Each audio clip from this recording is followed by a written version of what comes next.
মুনথা লগ্ন, হ্যাঁ হয়তো আপনারা এই ওয়ার্ডটার সঙ্গে এই ফার্স্ট টাইম পরিচিত হচ্ছেন, ইউটিউবে এই প্রথমবার, কোথাও পাবেন না। মুনথা লগ্ন কী জিনিস সেই নিয়েই আজকে উপস্থিত হয়েছি আমি আপনাদের সামনে।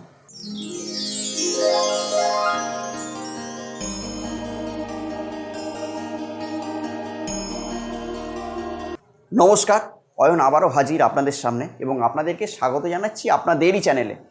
আশা করি আপনারা সবাই খুব খুব খুব ভালো আছেন এবং সেই আশা নিয়ে শুরু করছি আজকের অনুষ্ঠান। আজকের অনুষ্ঠানটি হলো পুরোপুরি জ্যোতিষকেন্দ্রিক একটি টপিক, যেটাকে বলা হয় মুনথা লগ্ন। আপনারা লগ্ন নামটির সঙ্গে পরিচিত আছেন, কেননা প্রতিটা মানুষই আমরা কোনো না কোনো লগ্নে আপনাদের জন্ম হয়েছে। 12টি লগ্নের মধ্যে প্রতিটা মানুষই আমরা কোনো না কোনো লগ্নেই জন্মগ্রহণ করেছি। সেরকমই মুনথা লগ্ন মানে একটি লগ্ন, যে লগ্নটি হচ্ছে আপনার বার্ষিক রাশিফলকে ডিনোট করে। অর্থাৎ আপনারা সবাই তো বার্ষিক রাশিফলের পিছনে দৌড়ন, ডেলি রাশিফলের পিছনে দৌড়ন, কিংবা মাসিক রাশিফলের পিছনে দৌড়ন, রাশিফল দেখেন। কিন্তু না, আমার এই ভিডিওটি দেখার পর থেকে আপনারা আপনাদের রাশিফল আপনারা নিজেরা তৈরি করতে পারবেন। হ্যাঁ, এরকমই কেউ কোনো দিনও দেয়নি, কিন্তু আমি দিচ্ছি আপনাদের সামনে। আপনাদের রাশিফল আপনারা নিজে তৈরি করতে পারবেন। কোনো জ্যোতিষের অন্য কোনো ভিডিও দেখার দরকার নেই, কোনো জ্যোতিষের কাছে যাওয়ার দরকার নেই, ইভেন আমার কাছেও আসতে হবে না। শুধু আমার এই চ্যানেলটিকে জাস্ট সাবস্ক্রাইব করে রাখুন, ব্যাস। আপনারা আপনাদের ডেলি প্রতিটি বছর কেমন যাবে আপনারা রাশিফল আপনারা নিজেরাই বের করতে পারবেন। তো যাই হোক, মূল ভিডিওটি শুরু করার আগে একটা কথা আপনাদের সঙ্গে আমি শেয়ার করতে চাই। শুধুমাত্র আমার এই দুটো কথা আপনারা যদি আপনাদের জীবনে মেনে চলতে পারেন, তাহলে আপনাদের জীবনটা অনেকটা উচ্চ স্তরে যাবে। শুধুমাত্র অন্যের দোষ আছে সেটিকে মনে রাখবেন না, নিজের দোষ আছে এইটিকে যদি আপনারা ধরে ফেলেন এবং নিজের দোষের সেই সংশোধনগুলো করে নেন, তাহলে দেখবেন আপনাদের জীবনটাও সংশোধিত হতে হতে একটা ভালো জায়গায় গিয়ে পৌঁছবে। এটা কি আজকের গুরুমন্ত্রবাণী নিন এবং দেখুন জীবন আস্তে আস্তে কি পরিবর্তন আনে। তো যাই হোক, আজকে আমাদের আলোচ্য বিষয় হলো মুনথা লগ্ন। মুনথা লগ্ন হলো এমন একটি লগ্ন, সেটি হচ্ছে বার্ষিক, মানে যেদিনকে আপনি আপনার জন্মদিন পালন করছেন সেই দিনে আপনার লগ্ন স্ফুট কোন জায়গায় আছে। মানে আপনার হয়তো জন্ম হতে পারে 1989 সালের 31শে জানুয়ারির দুপুর 2:05, সেই সময় হয়তো ছিল আপনার হয়তো মিথুন লগ্ন। সাপোজ ধরে নিন সেই সময় হয়তো ছিল মিথুন লগ্ন। আপনি হয়তো জন্মদিন পালন করছেন 2023 সালের 31 জানুয়ারির 2:05, দুপুর 2:05।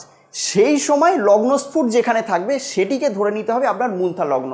ধরে নেওয়া যাক সেদিনকে আপনার হয়তো বৃষতে হয়তো লগ্ন আছে, তাহলে সেখান থেকে আপনার এখানে কাউন্ট শুরু হবে যে আপনার বাকি ঘরগুলি কেমন কেমন যাচ্ছে, সেই অনুযায়ী আপনার জন্মছক কি বলতে চাইছে, সে অনুযায়ী আপনি যবে থেকে কেকটি কাটলেন, আপনার যবে জন্মদিনটা পালন করলেন, সেই জন্মদিন পালন করার পর দিন থেকে পরের দিন জন্মদিন যখন পালন করবেন সেই সময়টুকু আপনার কি যাবে, কি ঘাত প্রতিঘাতের মধ্যে দিয়ে আপনি চলতে পারেন, কিংবা কি শুভ বার্তা আপনার জন্য বয়ে আনবে, কিংবা কি কি দিক থেকে অশুভ বার্তা বয়ে আনবে, এই জিনিসগুলোর একটা মুখ্যতল একটা পর্যালোচনা আমি আপনাদের সঙ্গে আজকে এই ভিডিওর মাধ্যমে করব। আপনারা যেটা কোনোদিনও শোনেননি, মুনথা লগ্ন হচ্ছে জ্যোতিষশাস্ত্রের খুবই একটা এফেক্টিভ একটা পার্ট, কোনো অ্যাস্ট্রোলজারই করেনি। তো যাই হোক, সেরকমই একটা আলোচনা আমি আপনাদের সঙ্গে করার চেষ্টা করছি। ভিডিওটিকে পুরোটা একটুখানি দেখার চেষ্টা করবেন, তাহলে ব্যাপারটা বুঝতে পারবেন।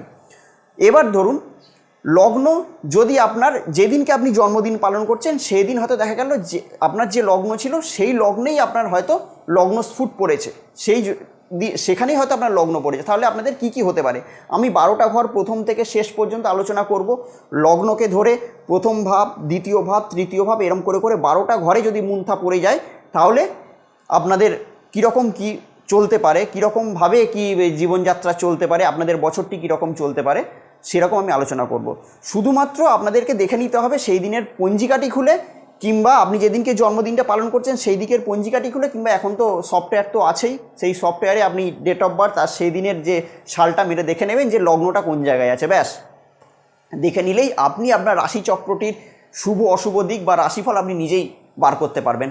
কোনো অ্যাস্ট্রোলজারের কাছে দরকার নেই, কোনো অ্যাস্ট্রোলজারের কাছে আপনাদের পয়সা খরচা করে যেতে হবে না, কারুর কাছেই আপনাদেরকে যেতে হবে না। আপনারা আপনাদের রাশি চার্ট কিংবা আপনারা আপনাদের বার্ষিক যে রাশিফল আপনারা নিজেরা বাড়িতে বসে বানাতে পারবেন।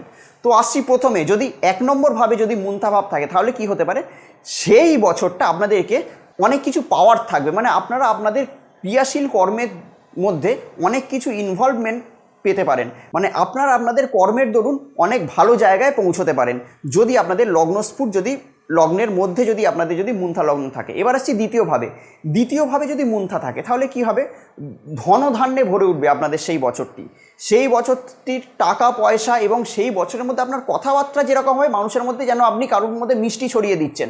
5 জনের মাঝখানে যদি আপনি কথা বলেন সেই 5 জনই আপনার কথাকে গ্রাহ্য করবে, এরকমই যদি দ্বিতীয়ভাবে যদি মুন্থা থাকে। এবার আসছি তৃতীয়ভাবে যদি মুন্থা পড়ে তাহলে কি হবে, তৃতীয় ভাব আমরা সবাই জানি আমাদের পরাক্রমের ভাব, আমাদের কারেজিয়াসের ভাব, আমরা এফার্টের ভাব। তো সেক্ষেত্রে কি হবে, আপনি আপনার এফার্টের দরুন, আপনি আপনার কর্মক্ষমতার দরুন অনেক কিছু অ্যাচিভ করতে পারবেন যদি তৃতীয়ভাবে যদি মুন্থা থাকে।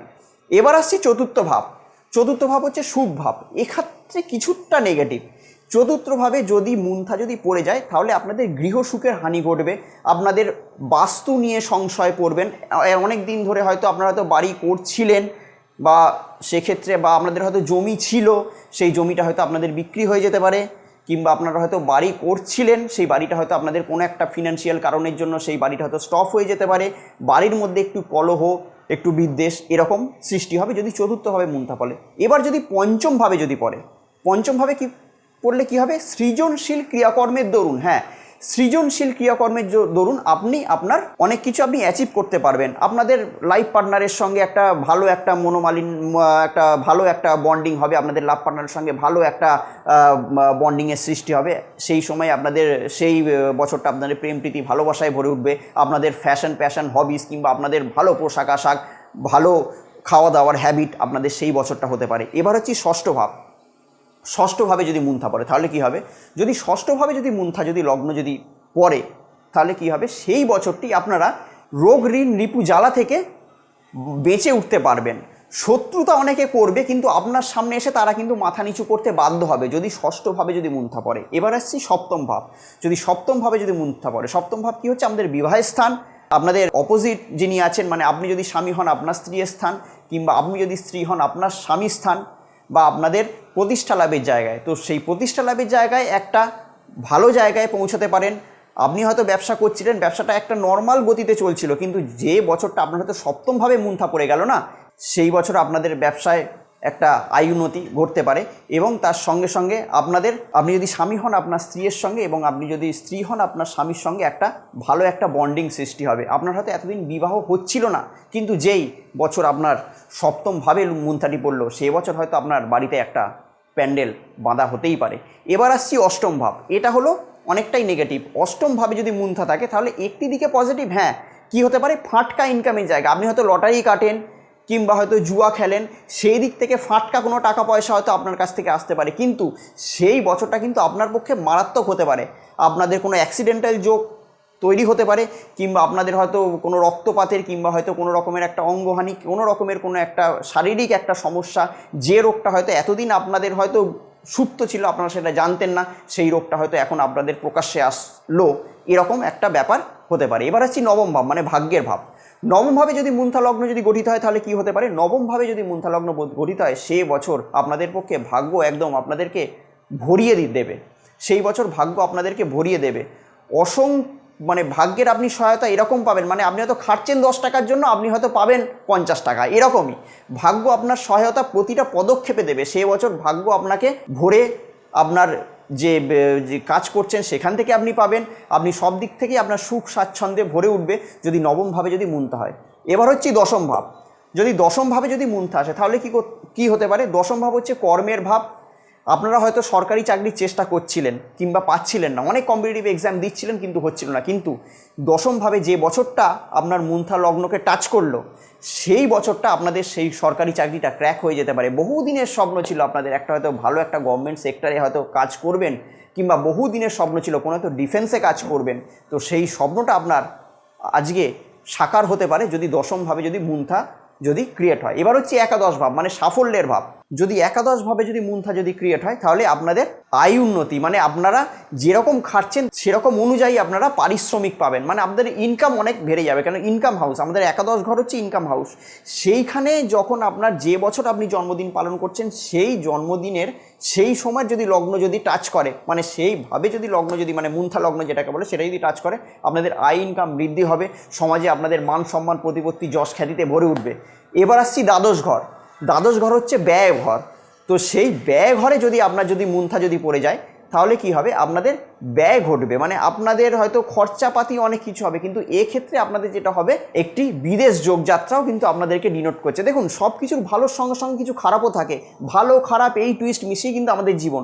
তো প্রতিটা যেরকম লগ্ন টাচ করছে তার মধ্যে ভালোও থাকবে, তার মধ্যে কিছু কিছু শুভত্বও থাকবে, অশুভত্বও থাকবে। আমাদের শুভত্ব মানতে হবে, অশুভত্ব মানতে হবে। তো যদি দ্বাদশভাবে যদি হয়, অশুভত্ব কী থাকছে, আপনার খরচা বেড়ে যাবে, আপনার হসপিটাল এক্সপেন্সেস বেড়ে যাবে, আপনার হয়তো কোনো রোগ আগে ছিল সেই রোগটা এখন হয়তো একটু বাড়াবাড়ি হয়েছে, সেই জন্য আপনাকে হয়তো কোনো হসপিটালে অ্যাডমিটেড হতে হলো, সেই জায়গায় আপনার কিছু হয়তো খরচ খরচাপাতি বেড়ে গেল, মেডিকেল সেক্টরে হয়তো আপনার খরচ খরচাপাতি বেড়ে গেল, সেটা হতে পারে। কিন্তু তার পাশাপাশি কী হতে পারে, আপনি হয়তো বিদেশে একটা প্রমোশন পাচ্ছিলেন না, এখন সেই প্রমোশনের জায়গা আপনার উন্মুক্ত হতে পারে যখন আপনার দ্বাদশভাবে মুন্থা হিট করবে।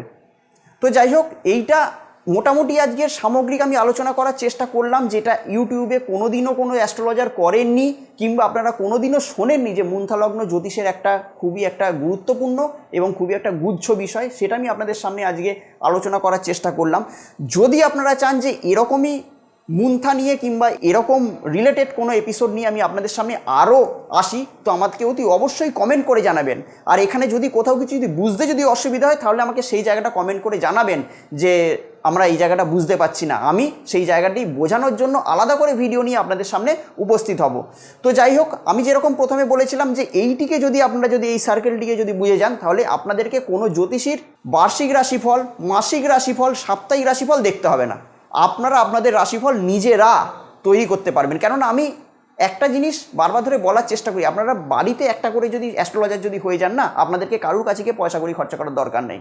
আপনারা নিজেরা বসে নিজেদের ভালো মন্দের হিসেব কষতে পারবেন এবং সেই ভালো মন্দের হিসেবটাকে কী করে নিরূপণ করা যায়, মন্দটিকে কমিয়ে কী করে ভালোটিকে আনা যায়, সেই টিপসও আমি তো দিতে তো থাকবোই আপনাদের কাছে।